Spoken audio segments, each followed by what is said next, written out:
반갑습니다. 저는 미래당에서 활동하고 있는 최지선이라고 하고요. 저는 청년 문제의 관점에서 좀 한국판 뉴딜에 대해서 제 생각을 연설문 형태로 좀 정리를 해봤습니다. 일단 저는 한국판 뉴딜 무너진 세대계약 바로잡는 기회로 삼아야라는 주제로 얘기를 하려고 하고요. 저는 일단 미래당에서는 기후행동팀장이라는 직함을 갖고 활동하고 있습니다. 저는 미래당 당직자이기 이전에 31살 대한민국 청년입니다. 그리고 저는 서울시 청년수당 참여자이면서도 또 프리랜서 노동자이기도 합니다. 그리고 저는 얼마 전에 더부살이 월세로 독립의 첫걸음을 뗀 무주택자입니다. 이러한 꼬리표들은 제 삶의 현실이고 그리고 수많은 대한민국 청년들의 현재이고 미래이기도 합니다. 이번 한국판 뉴딜이 코로나로 인한 경제위기를 극복하기 위한 대책이라고 정부는 말합니다. 그런데 한 가지 짚고 싶은 점은 코로나 이전에도 청년들의 삶은 심각한 위기 상황이었다는 점을 좀 짚고 싶습니다. 그래서 저는 이 자리에서 정부가 한국판 뉴딜을 한국 사회의 무너진 세대계약을 바로잡는 계기로 삼아야 한다고 말씀드리고자 합니다. 지난 7월 14일 문재인 정부는 한국판 뉴딜 기본계획을 발표하였습니다. 혹시나 하고 기대하던 저는 역시나 하고 실망하였습니다. 장황한 용어와 설명들 사이로 이명박 정부의 녹색 성장과 박근혜 정부의 창조경제의 데자뷰를 느꼈습니다. 해외에서는 그린 뉴딜의 핵심으로 꼽히는 온실가스 순 배출량을 0으로 하는 넷 제로의 목표는 장차 넷 제로 지향이라는 표현으로서 기한 없는 숙제처럼 미뤄졌습니다. 발표가 끝나고 기억에 남는 것은 네이버, 현대차, 그리고 3개의 스크린에 펼쳐진 현란한 프레젠테이션이었습니다. 청년의 입장에서 말씀드리겠습니다. 코로나 이전에도 대한민국 청년들의 현실은 심각한 위기 상황이었습니다. 저성장 국면에 접어든 한국 경제, 그리고 대학 진학률이 한때 80%가 넘을 정도로 건국 이래 최고 스펙을 자랑하는 청년들이었지만 15세, 29세 청년 고용률은 10년이 넘도록 40%대를 유지하고 있습니다. 나머지 50% 이상이 되는 고용되지 못한 청년들은 우리들이 익숙한 취준생, 그리고 백수 또는 니트라는 다양한 이름으로 불리우면서 위축되어 살아가고 있습니다. 20대 후반이나 30대로 접어들면 좋은 직장을 가진 청년들과 그렇지 않은 직장을 가진 청년들로 나뉘어집니다. 바로 노동시장의 이중구조 때문인데요. 전자의 청년들에게 한국은 살만한 나라지만 후자의 청년들에게 한국은 헬조선 그 이상도 이하도 아닙니다. 최근 다시 주목받고 있는 집값은 또 어떻습니까? 최저임금을 벌어 한 푼도 쓰지 않고 43년을 모아야 9억 2천만 원이라고 하는 서울 아파트 한 채를 살 수 있습니다. 2000년대 초반 이후 줄곧 상승한 집값은 고스란히 나중에 집을 사는 미래 세대의 부담으로 전가되었습니다. 그래서 이 평범하고 비극적인 서사에서 가장 안타까운 점은 저는 지금의 청년들이 너무나 열심히 노력해왔다는 점이라고 생각합니다. 공부만 하면 된다, 노력하면 성공한다 라는 사회의 메시지를 받고 도대체 뭐가 된다는 건지, 성공이란 어떤 것인지 모른 채 10몇 년간 시달려야 했던 공부 노동은 값비싸고 질 낮은 대학 교육에서도 이어지고 또 언제 쓰일지도 모르는 각종 자격증이 필요한 취업 준비 기간에도 청년들은 공부 노동에 시달리고 있습니다. 이 와중에 부모님의 자원을 활용할 수 있는 청년들은 보란듯이 노동시장의 윗부분에 진입하여 계급을 세습하게 됩니다.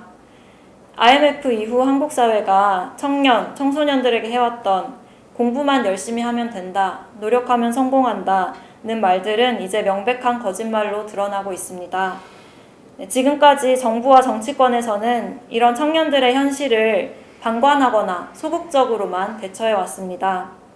20대의 낮은 민주당 지지율, 저는 청년들이 보수화됐다고 보고 있지 않습니다. 최근 집권 여당의 행보를 보며 헬조선의 운영체계를 견고히 하는 데는 기성 정치권 대다수가 기여하고 있었다는 것, 그리고 청년들은 이거를 점점 알아가고 있다는 점, 이게 지금 최근 20대 지지율 하락의 저는 원인이라고 보고 있습니다. 저는 이러한 현실 모두를 한국 사회의 세대 계약이 무너졌다라고 표현하고 싶습니다. 네, 저는 정부가 조금 더 책임 있는 자세로 청년 문제에 대처해야 한다고 생각합니다. 지금이라도 한국판 뉴딜을 한국 사회의 지속 가능성을 강화하는 쪽으로 보완하고 추진해야 합니다. 네. 이에 그린 뉴딜의 본질인 기후위기에 대한 대처와 청년 문제의 핵심인 청년 일자리 정책 차원에서 다음과 같은 보완점을 제안드립니다. 첫째로 현재 발표된 디지털과 대기업 중심의 한국판 뉴딜은 노동시장의 이중구조를 더 견고히 할 위험이 다분합니다. 그린 뉴딜의 넷째로 목표를 명시하여 기후위기에 더 효과적으로 대응하고 재생에너지로의 전환을 통해 미래 에너지원과 좋은 일자리를 확보해야 합니다.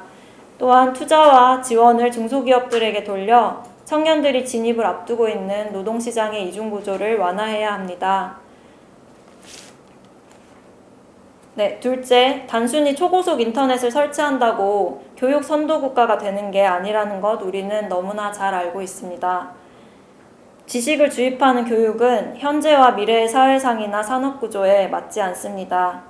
효율성도 떨어지고 만족도도 떨어지는 이러한 교육제도의 가장 큰 피해자는 교육의 당사자인 학생들입니다. 디지털 뉴딜, 그린 뉴딜을 정말 제대로 하려면 이에 걸맞는 내용적 보완이 필요합니다. 창의성에 대한 교육, 나와 주변을 돌보는 생태교육, 더불어 사는 평등과 민주주의 교육에 대한 내용적인 보완이 필요합니다. 네, 셋째로 사회 안전망 강화는 시급한 지원이 필요한 층에 타겟팅되어 더 세밀히 그치만 더 과감히 이루어져야 합니다. 어느 시점에 실현될지 모르는 고용보험의 단계적 확대와 이미 갖춰진 지원만을 나열하는 것은 충분하지 않습니다. 특히 당장 내년에 노동시장 진입을 준비하고 있는 졸업반 청년들에 대한 대책이 시급합니다. 현재 고용노동부의 구직활동 지원금 또는 청년수당의 소득 기준을 완화하는 방편이나 청년 기본소득 같은 세밀하고 피부에 와닿는 조치들이 필요합니다.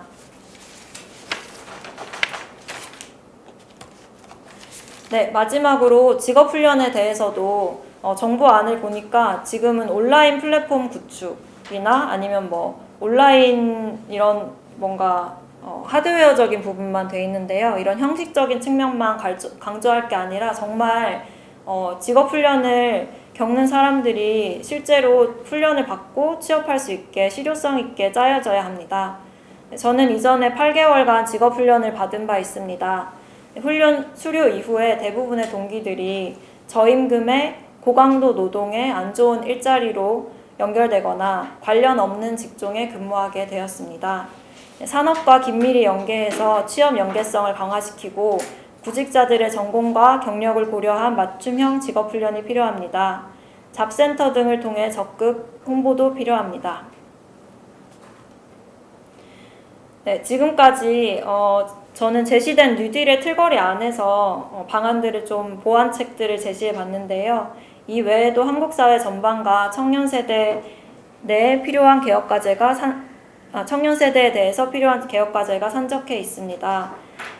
제가 강조하고 싶은 거는 정부의 태도입니다. 정부가 조금 더 책임 있는 태도로 이런 과제들을 접근하고 책임감을 느끼길 바랍니다. 네, 영어인 뉴 딜은 새로운 계약으로도 해석할 수 있습니다. 네, 우리는 코로나로 인해서 계약이 미뤄지고 그 다음에 정부가 각 가정에 현금을 지급하는 등 지금까지는 불변이라고 생각했던 일들이 변하는 것을 직접 목격하였습니다. 그래서 불가능한 것처럼 느껴지는 한국 사회의 무너진 세대 계약을 바로잡는 일, 한국판 뉴딜을 통해서 첫걸음을 뗄 수 있지 않을까 바라봅니다. 네, 끝으로 저는 청년 문제 위주로 말씀을 드렸는데요. 청년 문제가 청년만의 문제가 아니라는 점을 말씀드리고 싶습니다. 청년의 문제는 노년의 문제와도 연결되어 있고요. 중장년의 약한 고리와도 맞닿아 있습니다. 청년 문제를 해결하면 한국 사회 도처의 더 큰 불평등을 해소할 수 있습니다. 나이로 구분되는 청년뿐만 아니라 청년이 맞닥뜨린 한국 사회의 모순에 공감하는 분들의 지지를 부탁드립니다. 네, 감사합니다.